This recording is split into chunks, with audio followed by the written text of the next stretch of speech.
Before ether and chloroform, surgery was a brutal business. The London surgeon Robert Liston could take your leg off in a couple of minutes, but working at such a speed could lead to accidents. During one amputation, a swift movement of Liston's blade accidentally removed the patient's testicles along with his leg. In another, he amputated his assistant's fingers and slashed a spectator's coat.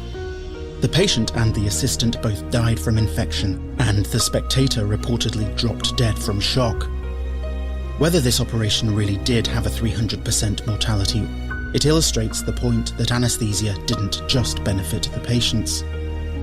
John Snow had realised that anaesthesia induced unconsciousness, but it also stopped patients moving, meaning surgeons could start to take their time, and that allowed surgery to transform into the specialty we know today.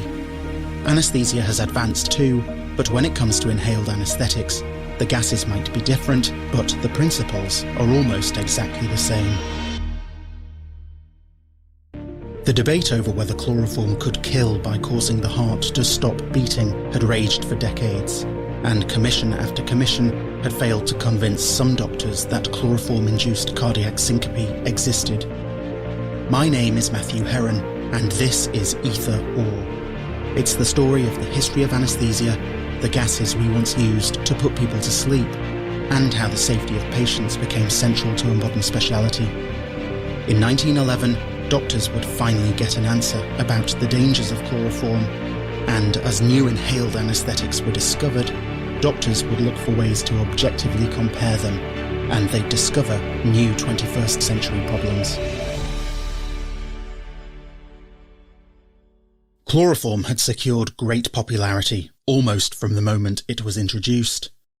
Its benefits over ether were so great that even when patients had started dying, doctors hadn't given it up. Chloroform could stop you breathing if you had too much, everyone agreed on that, but doctors were divided on whether chloroform could suddenly stop your heart beating, something they called cardiac syncope.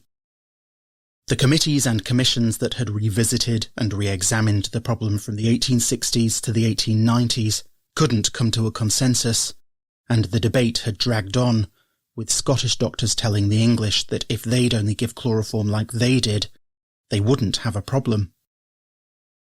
They hadn't seen any of these cardiac deaths, or if they had, they hadn't recognised them as that. The threat of a chloroform-induced cardiac arrest hung over doctors like some spectral apparition, but only the English seemed able to see it. In some parts of the world, chloroform was given up entirely, but in the UK, doctors seemed wedded to it completely, as Dr Christine Ball, anaesthetist and Wood Library-Museum of Anaesthesiology Laureate, explains. Okay, so chloroform, as you say, came along at the end of 1847, and I think part of what the reasons chloroform was so popular initially was because it was so different to ether. I've never tried it or given it to anybody, but apparently it's really pleasant to inhale and quite a rapid induction. So you can see why it was instantly fairly popular, because people had realised anaesthesia was possible, but ether wasn't great, you know. So chloroform really was a bit of a magic solution. The story right through the whole of the 19th century is lots of things were written and lots of things were done, but everyone kept using chloroform, and that's probably the great mystery, really. I mean, it really must be a great drug compared to ether, because that's just what happened. There was very sort of compartmentalised anaesthesia. I suppose in London, you know, they were using a lot of chloroform. They were being quite scientific about it. In Scotland, they were giving it completely differently, and they really thought it was safe. And they were saying they weren't seeing deaths. In places like America, they pretty much stopped using chloroform and went back to ether. Doctors in Scotland, convinced it was safe, carried on giving chloroform the same way they always had, poured on a cloth held to the face. In London, they placed a finger on the pulse to help them detect cardiac syncope, and they used inhalers to prevent an overdose. Whatever you believed, dosing chloroform was a fine balance. Too little, and the patient wouldn't be adequately anaesthetised. Too much, and their breathing or their heart might stop. The problem of how much or how little to give was easy to see. But how do you dose a gas? How do you compare them? And how do you know when you've given enough? To put it simply, when we give you an anaesthetic today, how do we know you're not aware? In 1990, the American anaesthesiologist Edmund Ted Eager gave an interview as part of the Wood Library-Museum of Anaesthesiology's Living History project. Ted died in 2017, but it was his research into inhaled anaesthetics that underpins everything we know about them and how we use them today. Early in his research career, Ted was asked to evaluate a new anaesthetic called halopropane, and he realised that there was no good objective way of comparing the effects of different anaesthetic vapours. And the first question that we raised was how are we going to study this? We can measure things ventilatory or things circulatory, but how do we connect that to the anesthetic, and how do we connect the anesthetic to other anesthetics? How do we make comments about the comparability or the difference between this new anesthetic and any anesthetic that we were presently using? The key to the problem was in the alveoli, the tiny functional units of the lungs where gas exchange with the blood occurs. Eager deduced that if the amount of carbon dioxide in the alveoli was roughly equal to the amount in the blood, then that must also be true of an anaesthetic that a patient inhaled. If the amount of anaesthetic measured in the alveoli was equal to the amount in the blood, that would be the same as how much got to the brain to have an effect. But how do you measure the concentration of a gas in the alveoli to tell you how much is in the brain? It was actually easier than you might think. At the end of a normal, tidal breath, the last fraction of gas we breathe out is the gas expelled from the alveoli, and we call that the end tidal gas. That fraction of alveolar gas can be sampled as you breathe it out, and the concentrations of gases contained within it can be measured. That allowed Ted Eager to develop a unit of potency that would allow him to compare different inhaled anaesthetic agents. And we married that notion, which was prevalent, with the notion of anesthesia, some simple notion of anesthesia. And the simple notion of anesthesia as something that suppresses movement had been around for a long time. In fact, I have a quotation from John Snow back in 1847 that says that ether does things besides preventing pain. It suppresses movement in patients. I'm paraphrasing that. I think he said it more elegantly than I can. And I happen to be presented with the need to develop some concept that made use of these notions that already existed. And the result was the notion that you could measure an end-tidal concentration as representative of the partial pressure of anesthetic in the brain, and that you could have some simple measure of anesthetic effect, movement or absence of movement. And you use the alveolar concentration to define the potency of the anesthetic as a function of whether the animal moved or did not move in response to some noxious stimulus. So that was the genesis of MAC. Eager took an observable effect of inhaled anaesthetics, the suppression of movement in response to surgery, and he paired it with the idea that the amount of anaesthetic measured at the end of expiration was equal to the amount in the brain. Using those ideas, he calculated the minimum concentration of different anaesthetic agents that was needed in the alveoli to suppress movement in response to surgery. The term MAC was coined because we've been talking about the minimum concentration or minimum alveolar anesthetic concentration. And someone said that's MAC or MAC, and we all agreed that was a great acronym. So, minimum alveolar concentration of anesthetic required to eliminate movement in 50% of animals or humans. The lower the MAC, the more potent the agent, because you needed a lower concentration to achieve the same effect. Chloroform had a MAC of 0.5, about 6 times less than the MAC of ether, which explained why doctors needed so much less. But MAC gave us much more than a way to compare anaesthetic potency. Today we use the concept of MAC to dose inhaled anaesthetics and guide the depth of anaesthesia. Movement doesn't necessarily equate to awareness, but thanks to John Snow, we know that a deeply anaesthetised patient won't move in response to a surgical stimulus. Thanks to Ted Eager, we know how much inhaled anaesthetic we have to give to achieve anaesthesia deep enough to suppress movement. For doctors using ether and chloroform in the 19th century, their patient was their only guide, as this 1944 video from the Wellcome Library describing anaesthesia with ether shows. The chief guide during induction of anaesthesia is the breathing. With loss of consciousness, it alters, becoming irregular, deeper, and often noisy. It will usually take 10 minutes to reach the second stage of anaesthesia. Don't look at the eyes, or you may disturb the patient if she's not quite off. But this is what they would look like. The pupils very variable, usually small, and the eyes roving from side to side with a divergent squint.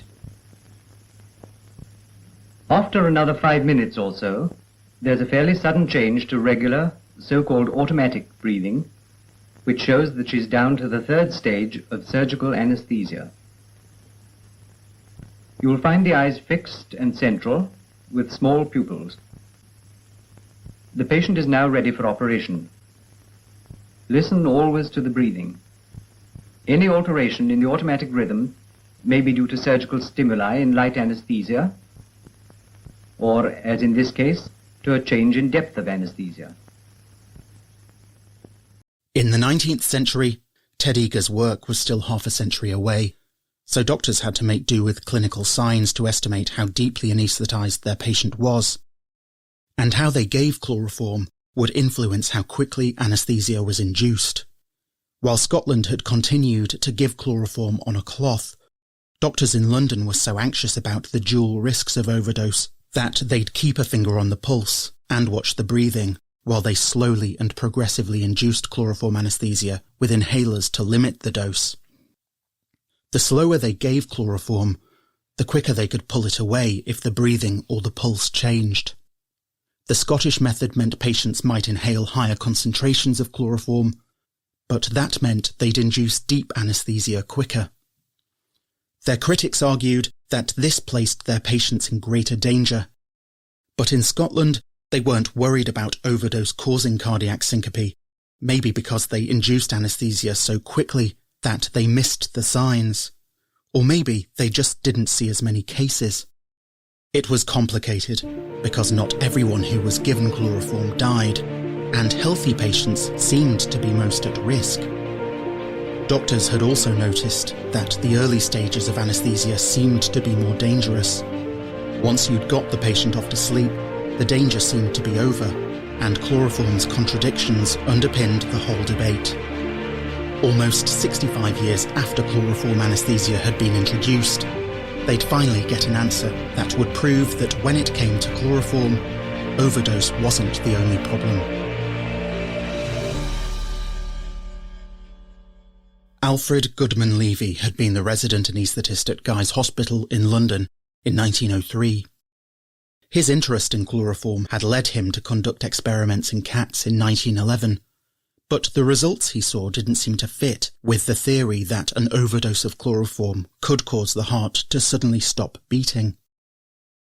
Now, updating his colleagues in 1914, he explained how in cats anaesthetised with chloroform, he had seen how the ventricles would, in certain circumstances, begin to beat at a rate of up to 330 times a minute.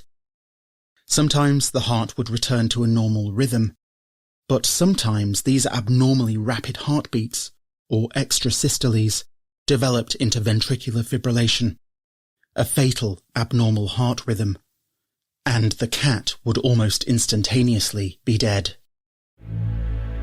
What is ventricular fibrillation? Let me say at once that we have not at present a distinct conception of its intimate nature, but we are aware that ineffectual ventricular contractions of the heart succeed one another at a very rapid rate, and the function of the ventricles is entirely abolished. Its clinical manifestation is therefore a sudden vascular collapse and consequent instantaneous death. By taking proper precautions, it is possible to induce and maintain chloroform anaesthesia in an animal such as a cat without a single extrasystole making its appearance. Although chloroform renders the ventricles liable to exhibit these abnormal contractions, it does not itself excite them directly. There must be another and distinct exciting cause. The exciting cause of the extrasystole is some form of cardiac stimulation. Chloroform itself didn't seem to cause ventricular fibrillation, he explained, but it did make it more likely to occur if the heart was subsequently stimulated. The experiments he performed in cats had used varying concentrations of chloroform to induce light and deep anaesthesia, and then he'd injected them with adrenaline. In lightly anaesthetised cats, he saw how they would develop a rapid heartbeat before they deteriorated into ventricular fibrillation, or VF, and died. But an injection of adrenaline hadn't caused VF in cats deeply anaesthetised with chloroform, or in cats who received ether. Light chloroform anaesthesia specifically seemed to predispose the heart to developing VF, but some inciting event also had to occur to stimulate it. I will now describe some of the forms of cardiac stimulation which are liable to produce a fatal reaction in the lightly chloroformed animal. Stimulation by accelerator impulses originating in the central nervous system, such as may accompany the subconscious emotional state, or stimulation by accelerator impulses originating from the excitation of sensory nerves induced by mild forms of sensory excitation, such as cutting the skin. Levy theorised that the reflex secretion of a patient's own adrenaline during light chloroform anaesthesia could be enough to induce VF in a heart now sensitised to adrenaline's effects. After all the debates, it wasn't too much chloroform that was the problem, but too little. The combination of light chloroform anaesthesia that would sensitise the heart, coupled with a burst of adrenaline to trigger a fatal arrhythmia. His theory explained why the intermediate stages of anaesthesia seemed to be more dangerous, and looking back at Hannah Greener, whose death under chloroform had begun the whole debate, the clues were there from the very beginning. January 1848, which was really only a couple of months after Simpson had discovered chloroform anaesthesia, Hannah Greener, who was a young girl having a toenail removed, inhaled some chloroform. And I think before they'd the operation was just removal of a toenail, but I think while they were doing that, she just died. And she had expressed a lot of reluctance to inhale chloroform. She'd previously had an ether anaesthetic for, I think, a similar procedure, and she'd hated it. So she didn't want another anaesthetic, but she also didn't want a painful procedure. So she was already in a state of heightened anxiety. Hannah's doctor had noticed as he began the administration of chloroform that her pulse suddenly became very fast and then felt very weak. As the surgery had started, Hannah had jerked in her chair. John Snow's observation that deep anaesthesia suppresses movement suggests that Hannah was in a light plane of anaesthesia. The adrenaline released due to her anxiety and the painful stimulation of surgery starting too soon had been enough to throw her heart into ventricular fibrillation. Just 2 minutes after the inhalation had started, she was dead. She inhaled the chloroform and was dead before the operation was finished. So within 2 or 3 minutes of starting the inhalation of chloroform, she died. So they did what they could, which was very little in those days. There was very little in the way of resuscitation techniques. They threw cold water in her face, they poured brandy down her throat that apparently she swallowed, but she was dead. At the time, they thought she died of fright.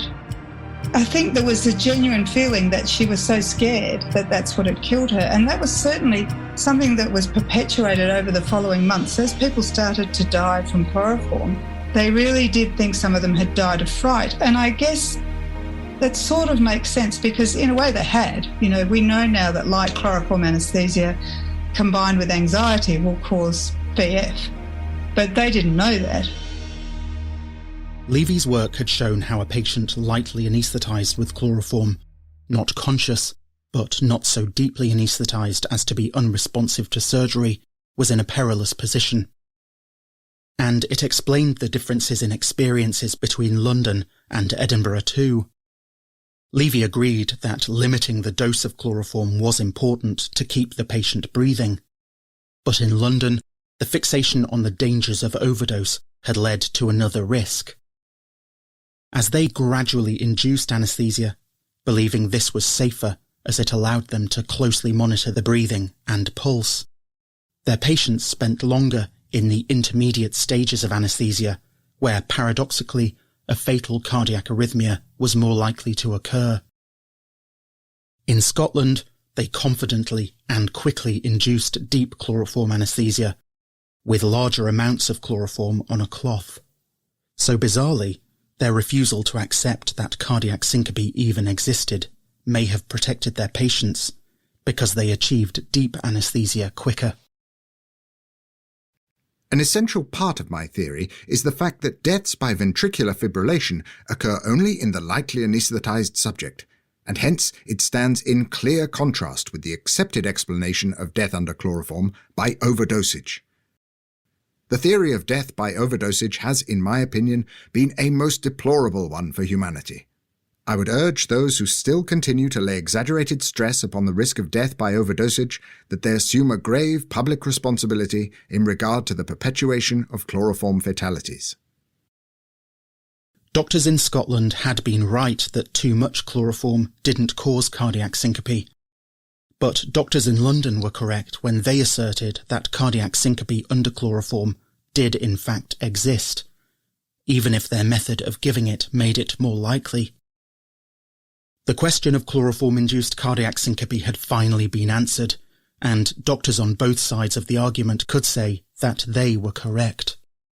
James Young Simpson had discovered chloroform, but his son wondered in 1889 why doctors had spent so much time comparing the relative safety of ether and chloroform, when according to him, statistically speaking, the percentage of deaths was so small as to be practically nil. By 1934, chloroform's dangers would be laid out in the German surgeon Hans Killian's retrospective analysis, which found that fatal complications under ether were between 1 in 14,000 and 1 in 28,000, compared to chloroform's mortality rate of 1 in 3,000 to 1 in 6,000. Chloroform was undeniably dangerous, but it would still take time for doctors to give it up completely. Levy made recommendations in 1914 for the safer use of chloroform, but it would gradually be replaced as new agents were developed, all based on ether and all characterised by Ted Eager. And as anaesthesia develops through its second century, new issues with the gases we use are being debated.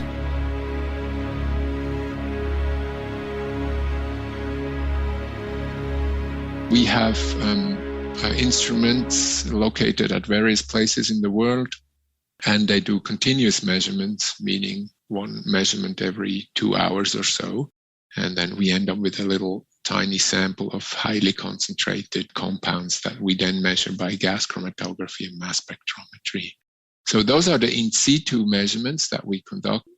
Like, for example, we measure those at the Jungfraujoch. That's a high altitude, a famous tourist site in Switzerland. We have a station there where we have been making measurements for almost 2 decades now.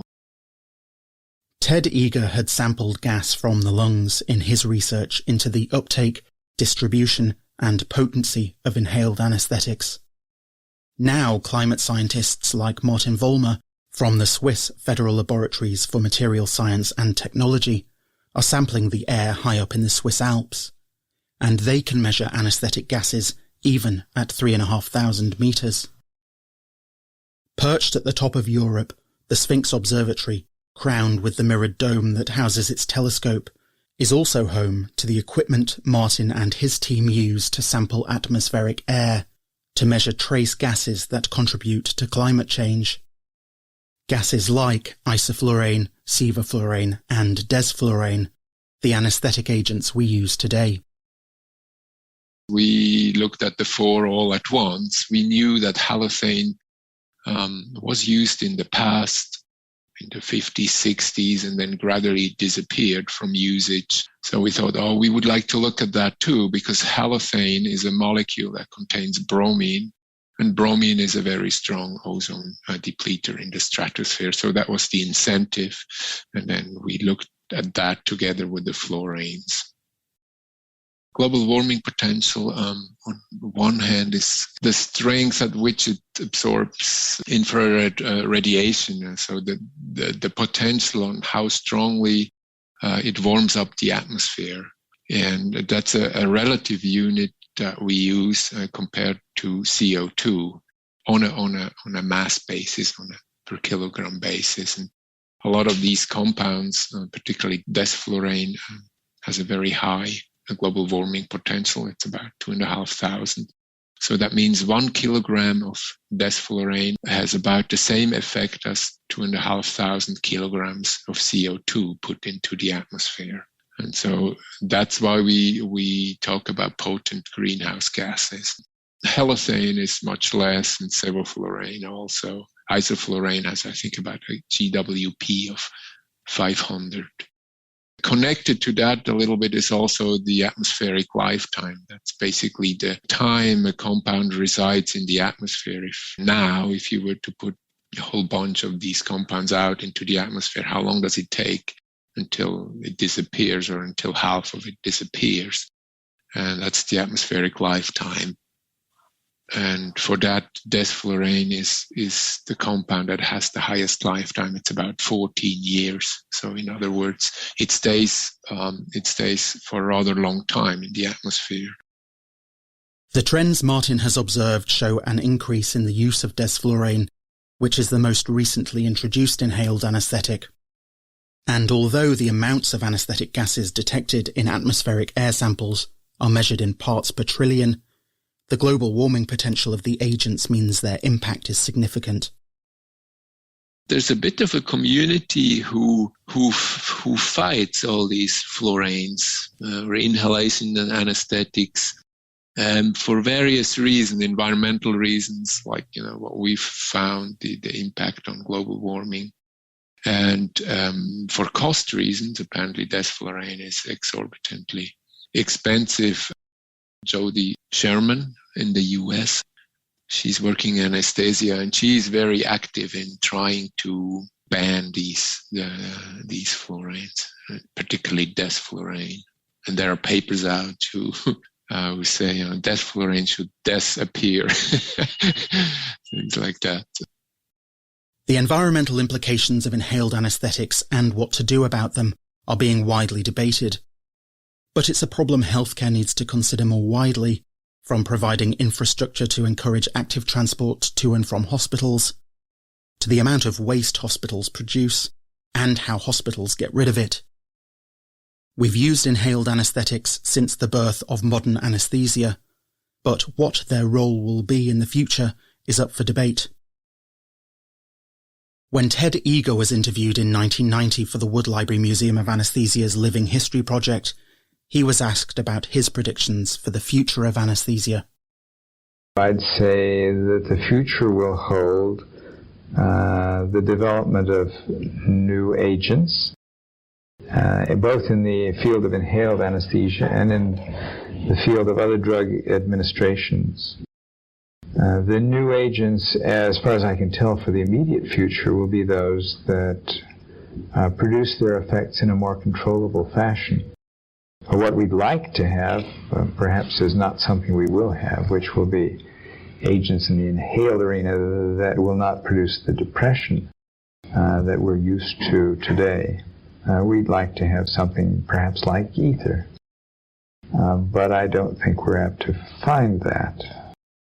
So I think we're going to have to be content with agents that will be developed that will produce anesthesia very quickly and controllably, more controllably and quickly than today, will be easy to breathe, will have all of the positive attributes of today's agents, and few, if any, of their negative attributes.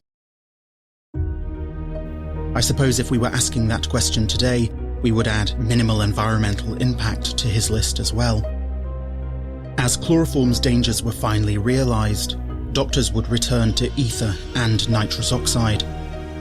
The principles they used to develop their ether and chloroform inhalers would form the foundation for the modern anaesthetic machines, where a fresh gas supply flows over a vapour source to carry the anaesthetic to the patient. The equipment today looks modern, but the ideas are not. It's striking to me too that when asked about new inhaled anaesthetic agents, Ted Eager turned his thoughts to ether, that anaesthetic so maligned by chloroform's advocates that it was unfashionable even when chloroform was killing people. Today the gases we use have changed, but as we move towards the 200th anniversary of William Morton's 1846 ether demonstration, we're still tackling the problems that come hand in hand with using gases and vapours as drugs. Anaesthesia had been a contradiction almost since its very origin. It was a humanitarian triumph, and the men who gave it to the world were heralded as the greatest benefactors of the human race. And yet, with chloroform's introduction, anaesthesia had also brought a steady stream of deaths alongside the alleviation of suffering. 175 years after the first demonstration of surgical anaesthesia, the legacy of that history is still all around us.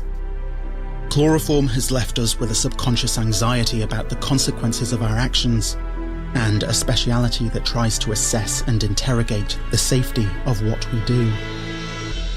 Today in anaesthesia, we're not immune to some of the same problems and pitfalls of our predecessors. We're still wondering about where the risks in anaesthesia lie, and what we can do to minimise them. Chloroform's risks forced a transformation in how doctors thought about anaesthesia, and it was out of risk that the modern speciality was born.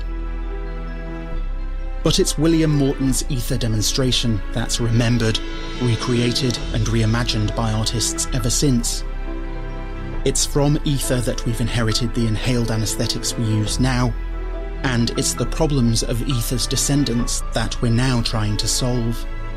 We certainly don't have all the answers, and we can't be sure that anaesthetists in another 175 years won't look at the issues we're grappling with today and wonder why we didn't do anything about them. But engaging with the history of anaesthesia enriches the conversation we can have about anaesthesia's future, and it makes us think harder about the problems we're trying to solve today. And that's why, for me at least, ether and chloroform still matter.